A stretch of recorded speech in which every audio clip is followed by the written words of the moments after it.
Aukera dago lana eta masterra egiteko, edo uste duzu badakit izan behar dela, astelehenetik ostegunera arratsaldetan, 9:00 8:30 arte, baina zehaztasun gehiago nahi duenak idatzi hori, pixelian.es, hor web orrialdean informazio guztia daukate, eta bestela, hori bai deitu telefonoz, bai whatsappez, posta elektronikoz, hor dauzkagu lankido guztiak erantzunak ematen, eta behar den informazio guztia jasoko dute ziur.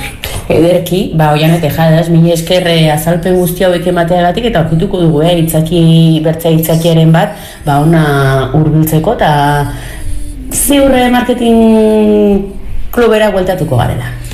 Guretzako mila esker zuei aukera hau emateagatik, eta gure etxea irekita dago zuentzako, así que nahi dezutenean, bueltan.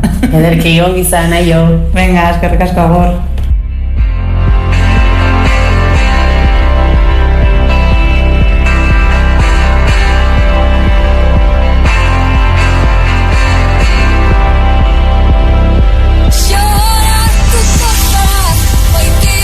Eta entzule, zuri ere eskerrik asko regoteagatik datorren astean gehiago. Aio!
Ikasi dugun itzalean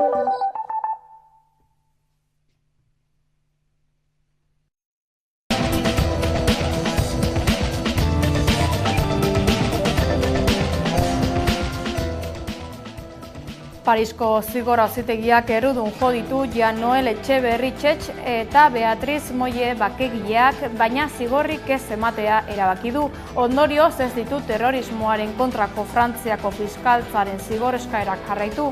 Lehen informazioen arabera ez dute epaiaren kontrako helegiterik jarriko.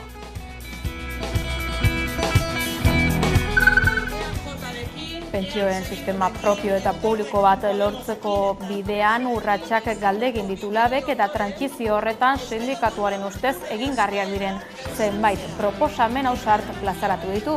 Nagusiki bat Eusko Jaurlaritzak eta Nafarroako gobernuak gizarte segurantzaren kudeaketa ekonomikoaren eskumenaren jabe egitea. Horrekin batera borondatezko gizarte aurreikuspenerako erakunde publiko bat sortzea proposatu du eta zaintzagatiko konpentsazio pentsio bat sortzea besteak beste.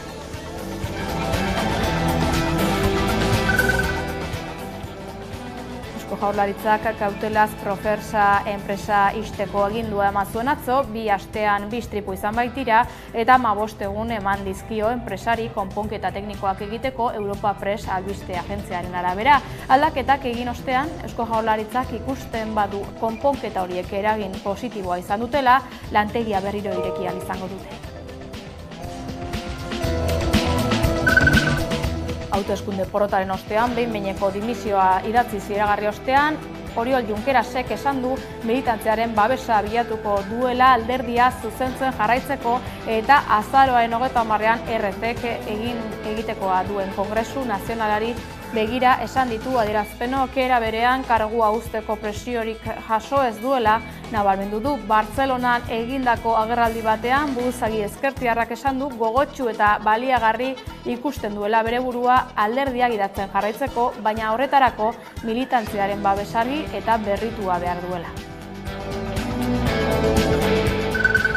Kultura gaietan, Ziekoko komeria jaialdia ospatuko da asteburu honetan. Hor izango duzu denetarik apur bat, gurekin gozatzeko hitzaldiekin, kalejirekin, musikarekin, monologoekin, humorezko antzerkiaekin. Denetarik izango duzue, iaia goizeko 10:00-etatik gaueko 10:00 arte, gutxi gora bera. Hor izango duzue denetarik pasatzeko leku batetik bestera, 2 plazetan, batez ere Oinarri izango dugu, alde batetik frontoia, eta bestea plaza nagusia.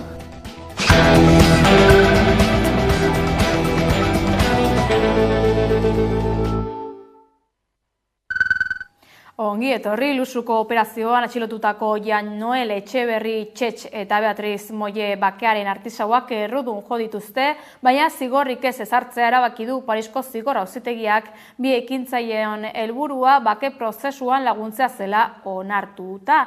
Auzia arduratu diren epaiek frogatutzat eman dute Etxeberrik eta Mollek armak eduki eta garraiatu zituztela joan den apirilan egindako epaiketan auzipetuek eurek aitortu bezala.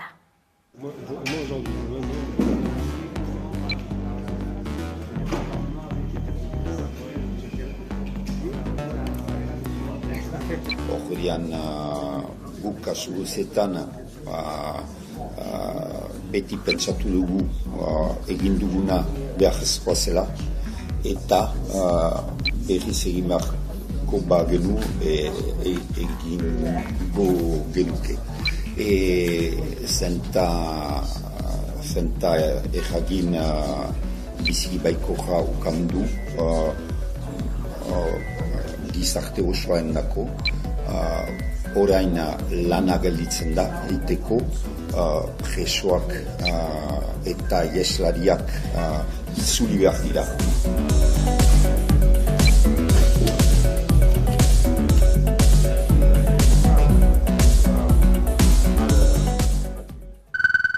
Iruñako Azeta Osasun taldeak talde parlamentarioik dei egin die Alde Zaharreko Osasun Zentroari irtenbidea emateko.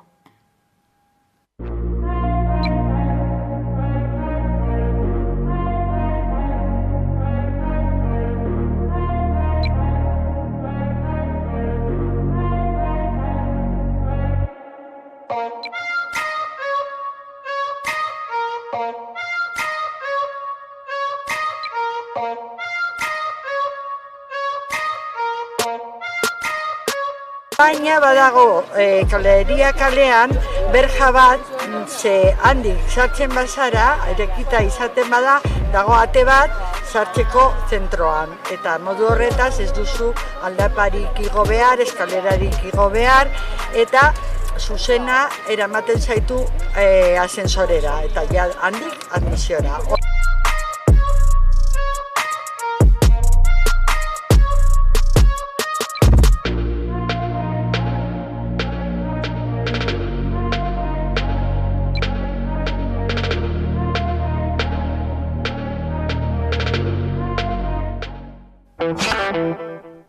Lan istripuei begira, hildako azken garraiolaria gogoratu eta lan istriputa saltua gaitzetsi dute hainbat sindikatuk Nafarroan.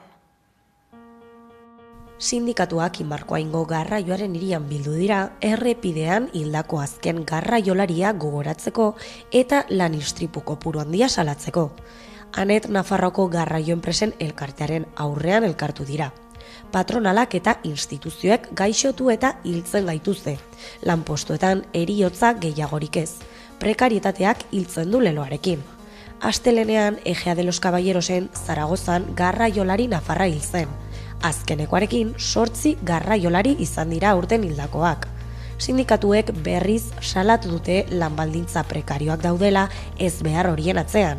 Bi alde ikusten dizkiogu horri ez, batetik, enpresek lehenesten dutela irabazia etekina, moskina, garraiolarien edo langileen bizitzaren eta osasunaren gainetik ez. Eta bestetik, salatu nahi dugu ere, administrazioak sarritan edo gehiegitan edo beste aldera begiratzen duela eta ez dituela hartzen beharrezko neurriak edo ez dituela jartzen beharrezko baliabideak enpresek prebentzio lan osasuneko araudiak bete ditzaten eta horrela heriotza hauek gertatu ez daitezen, ez? Hildako garraiolarien batez bestekoa aurten bikoiztu dela gaineratu dute. Aurreko azken urteotan, hilero garraiolari bat hiltzen zen. Aurten maiatzean gaude eta 8 hil dira, ez? Euskal Herrian. Bikoiztu egin datuak eta hor dago beste kontu bada adinaren kontua, ez? Garraioan ez dago erreleborik, gazteak ez dira garraioan hasten, baldintza duinik ez dagolako, ez? Baldintzarik ez dagolako ez dira hasten. Orduan, garraiolari gehienak 50 urtetik gorakoa dira. Sindikatuek aipatu dutenez, administrazioak onartu beharko luke garraiolarien erretiro aurreratua 60 urtera. Sektorearen zahartzea eta errelebo falta azpimarratu nahi izan dute. Beraz, administrazioari eskatu diote prebentzio neurri zorrotzagoak jartzea eta hildakoen aurrean ez ikusiarena ez egitea. LGTBIQ+ fobiaren aurkako nazioarteko egunean kaleak hartzeko deia egin du E28J plataformak, era berean adierazpen instituzional bat onartu du Nafar gobernuak. Nafarroko gobernuak egindako azken bilkuran adierazpen instituzional bat onartu du LGTBI fobiaren aurkako nazioarteko eguna dela eta ostiral honetan maiatzaren 17an. Gaurko egunean Nafarroko gobernuak erabat arbuiatu nahi du LGTBI fobia dakarren edozein adierazpen eta berresten du LGTBI+ pertsonen eskubideen defentsan duen konpromisoa. Hilo horretan Nafarroko gobernuak adierazpen honen bidez indarkeria eta diskriminazio adierazpen oro gaitzesten du eta berresten du konpromisoa duela LGTBI+ arloko politika publikoak egiteko. Azken hamarkadetan aurrerapen handiak egin dira LGTBI+ eskubideen arloan. LGTBI+ pertsonen eskubideak aitortzen eta bermatzen dituzten zenbait lege onetsi dira. Hala ere, hainbat lorpen izan badira ere, egungo testuingurua erronkandia da. Kezkaz ikusten ari baikara nola ari diren areagotzen azken urte hauetan gorroto delituak eta diskurtso LGTBI fobikoak.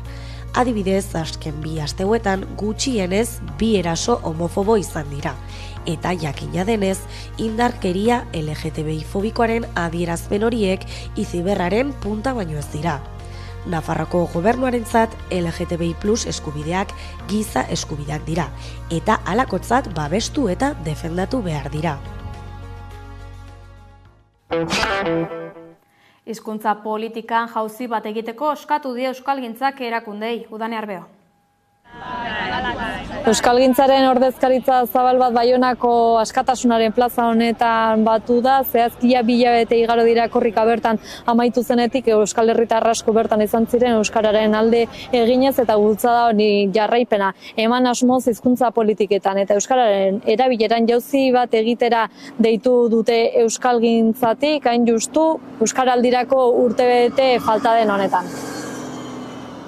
Alde batetik korrika badalako, Euskal Herriko eragile askotarikoak elkartzen dauzan ekimena, orduen elkartze hori ez daiten izan 2 urterik behinekoa be horreri garrantzia emon nahi izan dotzegu, eta zelan ez euskalgintzan egiten diren bestelako ekimen batzukaz be elkarlanean aritu.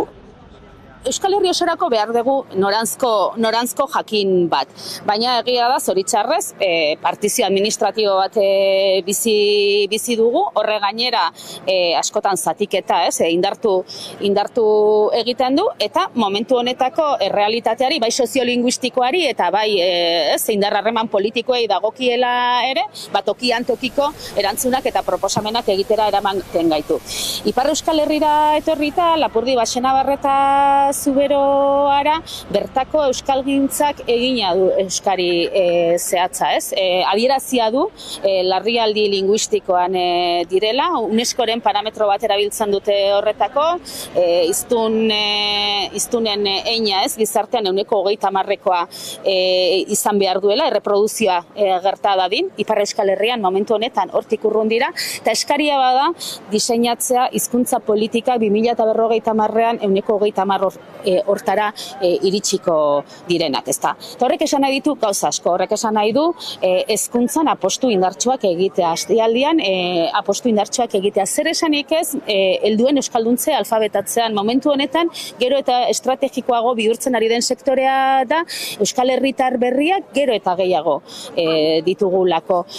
Arlo digitalean, hau da, erronkak eta atalak baditugu. Baina nik uste dut importantea noranzkoa dela, hau da, sinestea, jabetzea eta benetan agintaritzetatik eta eragile politikoetatik sinestea benetan euskararen normalizazio eta biziberritzea aurrera aterako bada, eraldaketa sozialeko prozesu bat dela, eta hor hizkuntza politika sendoak gaur egungo kontestuan ezinbestekoak direla.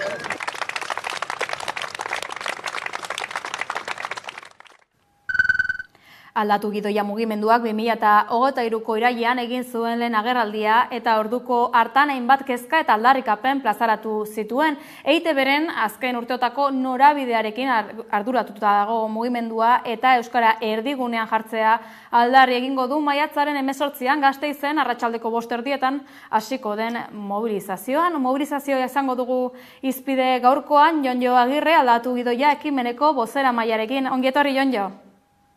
Bai, berdin, eskerrik asko. Bai, zuri, Altsasun mobilizazioaren aurkezpenean esan zenuten bezala, kezka sortzen dizue Eusko Jaurlaritzak euskarazko kultura eta ikus-entzunezkoetara horren baliabide gutxi eskaintzeak. Zer dela eta zer da aurrean dugun egoera? Uste dugu bistakoa dela, euskarazko eskaintza oso urria dela, oso pobrea, bai ETB-en, eta baita zinemetan eta bestelako ikusentzunezkoetan ere, oso urria da, eta horren isla da, euskaren erabilera ere jaisten ari dela aurren eta gaztetxoen artean, Bai, izan ere, Mitxele Elortza hitzartu EITB mugimenduko ekintzaile eta Aldatu Gidoia euskaren alde ekinaldiko sustatzaetako batek ere izan zuen hedabidetan izugarrizko zailtasunak daudela, eta aurrei zeozer euskaraz erakusteko etengabeko borroka dutela. Hortan, bat egiten duzu orduan Mitxele Elortzak esandakoarekin, ezta? Bai, guztiz. Nik uste dut, evidentea dela, aurreko belaunaldi bat, ETB baten euskaldun duzela neurri handi batean, ezta? Doraemon eta horako produktuak eta lagundu zuten, gaztetxoak eta euskara naturaltasunez hartze zaten. Hori desagertu egin da ETB batetik, ETB batek eskaintzen duen programazio oso gora beratsua da, nik uste dute holtzan jarri ditekela horren adibide gisa, eta gero zinemetan apenas dago euskarazko eskaintzarik, mugikorretatik eskaintzen zaien eta eskaintzen zaigun produzio gehienena erderatan da, eta oso zaila da, bai aurrei eta bai helduei euskarazko produktuak helaraztea eta ikusaraztea. Hau kontuan izanik, Euskal Irrati Telebistarentzat eskaera jakin batzuk badituzu, ezta? Bai, hala da. Jaurlaritzari eta EITB-ri eskatzen diogu kultura saileko aurrekontuaren 105% euskarazko ikusentzunezkoetara bidera dezaten. eta eskatzen diegu euskal sortzaileei sustapena, lehentasuna eta euskaraz ekoiztutakoaren gutxieneko kuota batzuk ezartzea. Eskatzen diegu ere, bikoizketaren egoera tamalgarria konpondu dezaten behingoz eta filmeak bikoiztuta eskaini ditzaten. Eskatzen diegu EITB bat Euskal Herri osorako izango dana, Euskal Herria eta Euskal Kultura ardatz izango dituena, eta bar. 30 eragiek baino gehiagok egin dute bat protestarekin eta bat egiten dute esan berri dituzun proposamenekin. Askotariko talde eta eragile euskaltzaileek egin dute bat, baita pantaiak euskarazek ere, aurrez aipatutako mugimenduak, denak gidoia aldatzeko deia egin diozu Eusko Jaurlaritzari. Nola baloratzen duzue babes hori, hau da talde anitzak bat egitea? Bueno, oso positiboke alde batetik, 35 eragile dira, sindikatu nagusiak ELALAB eta Esteilaz batu dira, Kontseilua, Ikastolaren elkartea, Euskal Eskola Publikoaren aldeko plataforma, UEMA, AEKA, IKA eta bar, oso positiboa da hori, baina bestalde bizaratzen duena da, agerian uzten duena da, egoeraren larria, bestela lirateke 35 eragile batuko olako aldarrikapen ematen alde. Goera larria da zalantzarik gabe, etorkizunera begira gehien bat, eta mobilizazioa egingo duzu orengoa, baina hala ere aurrera begira Euskararen aldeko ikusentzunezkoen alde borrokan jarraituko duzu, ezta? Bai, hau lehenengo geltokia da, nahi genuke agintariek jaramon egitea, ikustea asko gaudela aldarrikapen honen atzean, kezka oso zabala dela, eta nahi genuke erantzun bat etortzea, erantzun baikor bat etortzea instituzioetatik. Eta horrela ez bada, jarraituko dugu lanean, elkarlanean, guztiok merezi ditugun ikusentzunezkoen alde. Ea erantzuna lortzen duzuen instituzioetatik. Zuen berri gehiago izango dugu aurrerantzean ere, esker mila, Jonjo Agirre, aldatu gidoia ekimeneko bozeramailea. Eskerrik asko zuei. Eta euskarazko ikusentzunezkoei helduta, ostegunero lez gurean dugu Gaizka Izagirre, pantaiak euskarazeko kidea. Kaixo, Gaizka? Kaixo, hemen gatoz berriro plataforma digitaletan euskeraz esteinatu diren eduki nabarmenak gomendatzera. 2024ean esteinatu den telesailik onenak baditu euskarazko azpidatziak. Ripley telesaila zari naiz, Patricia Highsmithen Tom Ripleyri buruzko eleberri sorten egokitzapena zuribeltzezko harribitxia iruditu zait. Stephen Saylaren eskutik iritsi da eta Andrew Scott aktoreak jokatu du Ripley protagonistaren rola. Historioa 60ko hamarkadan gertatzen da, Estatu Batuetako gizona aberats batek Tom Ripley kontratatuko du, semea Italiatik etxera itzuldadin konbentzitzeko. Hortik aurrera gezur sare bat ehuntzen hasiko da. Konbinaketa horrekin gutxienez telesail txukun bat ikusiko nuela argi neukan, baina topatu dudana asko hobea izan da. Zuribeltzezko harribitxia. Prime Video plataformara jauzi eginez, Outer Range telesailaren bigarren denboraldia iritsi da, western generoko elementuak eta X-Files, Dark edo The Fringe bezalako telesailen esentziak koktel ontzi batean sartuko bagenitu, Outer Ranchen takerako zerbait aterako litzateke bertatik. Emaitza nahiko zoroa, baina oso entretenigarria da. Royal Abbott, Josh Brolinek gorpuztua da protagonistetako bat, bere abereak mantetzeko eta abotarren familia arteko harremanak ezapurtzeko borrokan ari den Wyomingeko rantxeroa. Horraino telesail nahiko ohikoa dirudi esan dut, tartean zientzia fikziozko elementuak sartzen diren arte. Royal Abbottek bat-batean bere lurretan zulo erraldoi misteriotsu bat aurkituko duelako.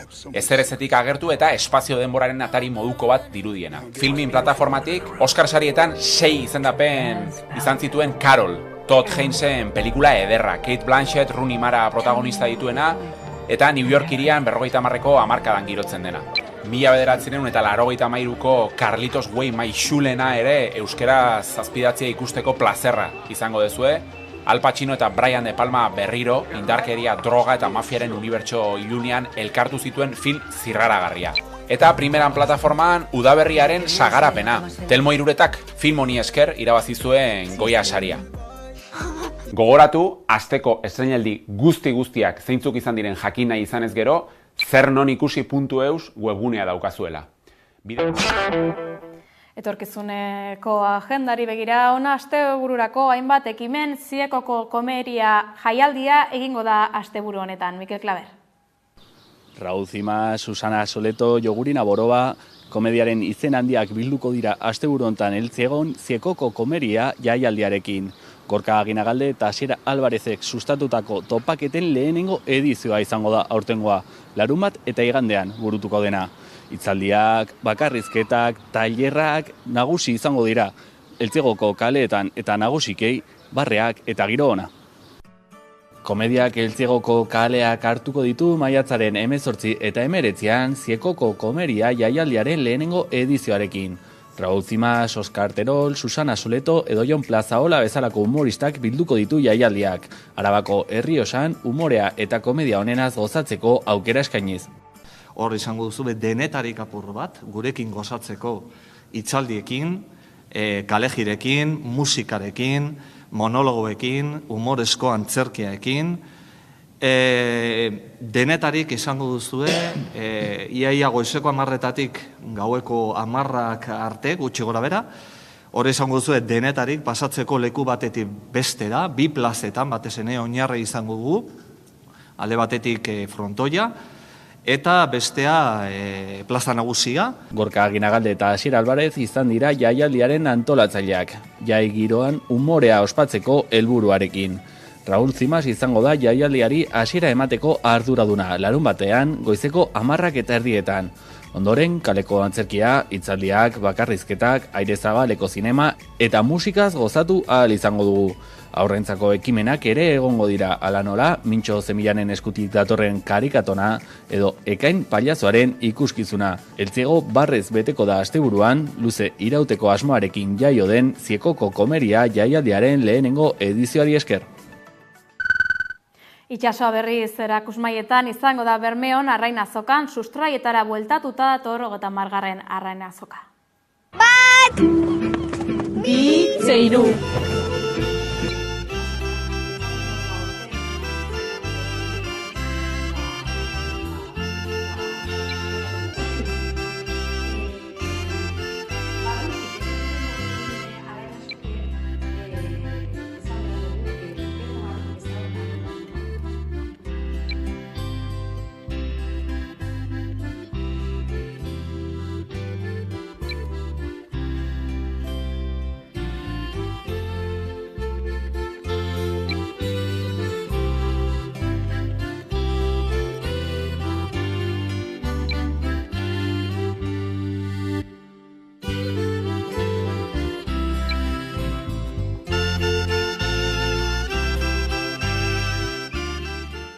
Erakusle moduen injuz 3 kartel, bakotsak itzen dauena Arrainazokan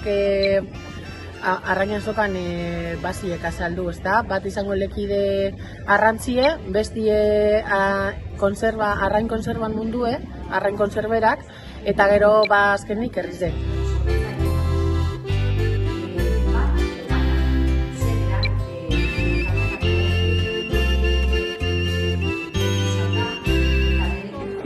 Hogeita 9, hogeita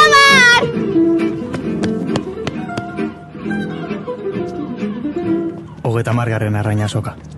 Arin esaten da. Lasterka askatasunera independentziaren aldeko lasterketa herrikoia da. Gogoan izan, gaur amaitzen dela izen emateko epea. Ekinaldiaz berroa egiteko 11 telebistan izan zen pasaden astean, Garazi Alkorta lasterka askatasunera ekinaldiaren bozeramailea. Gazteon aisialdea kontsumora dago bideratuta eta aisialdi hori da kapitalismoaren baitan kokatzen den zer. Eta hortik aparte ezin dugu ahaztu gaztelaniaz eta rolak daudela hor barne. Orduan horregatik burutu dugu ekimen hau. Eta alternatibaz hitz egiten dugu kirolarekiko egiten dugun definizioagatik. Geroz eta komunitate hurbilagoa dago ari dela auzotzen eta horregatik nahi genuen bideratu korrika egitera eta gainera hortik komunitate bat eraikitzera korrikaren bitartez, karo.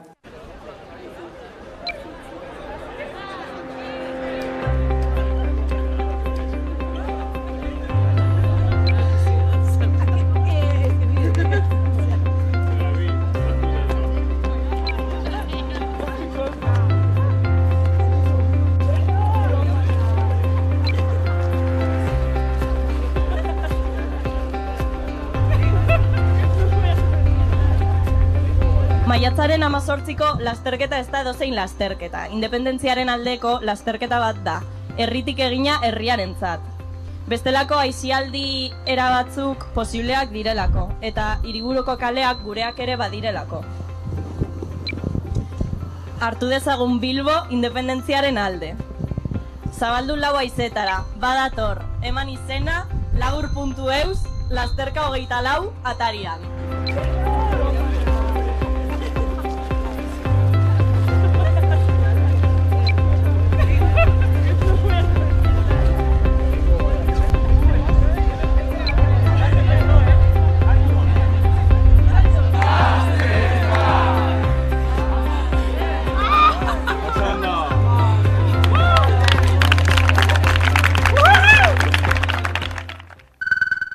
Musika kontuetan, nolako da jazaren egoera Euskal Herrian? Udan Erbeok argituko digu. Uztailaren 23tik 28ra Donostiako jazaldia izango da, eta bertan euskal musikariek ere joko dute, eta artean Satxa Soriazu Euskal Herrian jazaren egoera nolakoa den azaldu digu. Euskal Herrian baditugu oso gertu bi konservatorio, goi mailako bi konservatorio, Iruñan eta Donostian musikene, Euskadi mailan, eta azkenean horrek nahita nahi ez kantera handia sortzen du.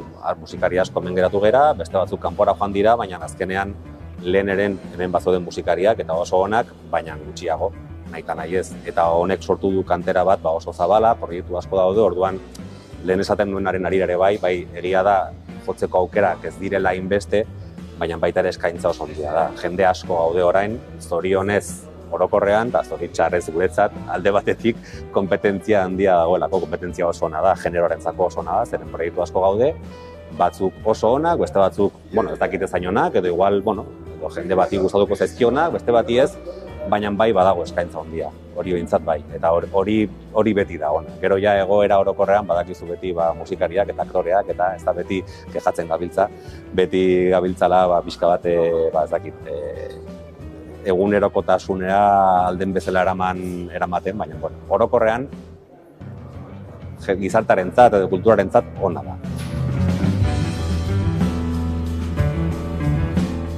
Ildo horretan Donostiako jazaldia jaztalden erakusleio da.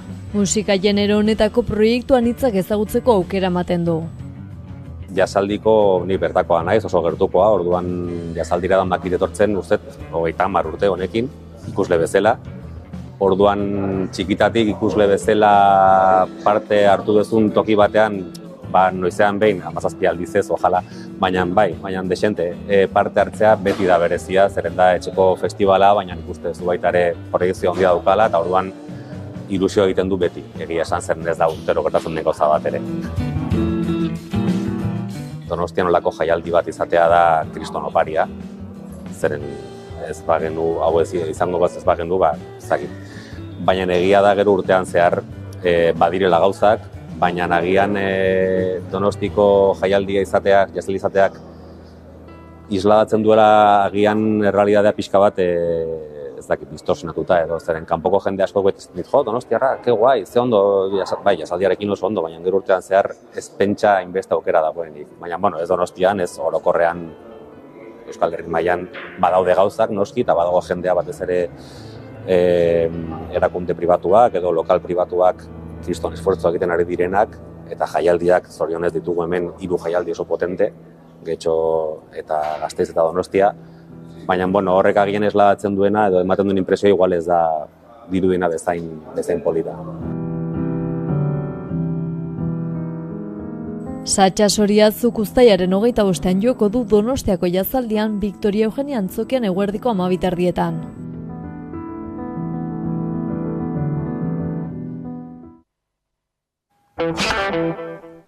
Heldu gara amaierara, ordu bete barru, itzuliko gara gaueko albistegiarekin. Bestela ere, badakizu sartu11.eus atarian. Bibala taldearen arazo modernoak abestearekin agurtuko zaituztegu laster arte.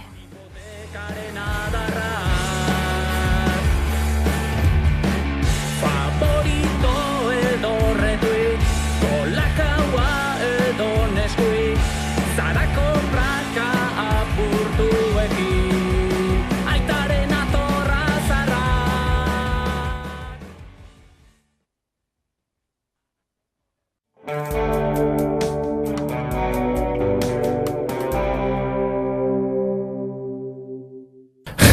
Mason Kulik ondo elikatutako harrokeria onbera da.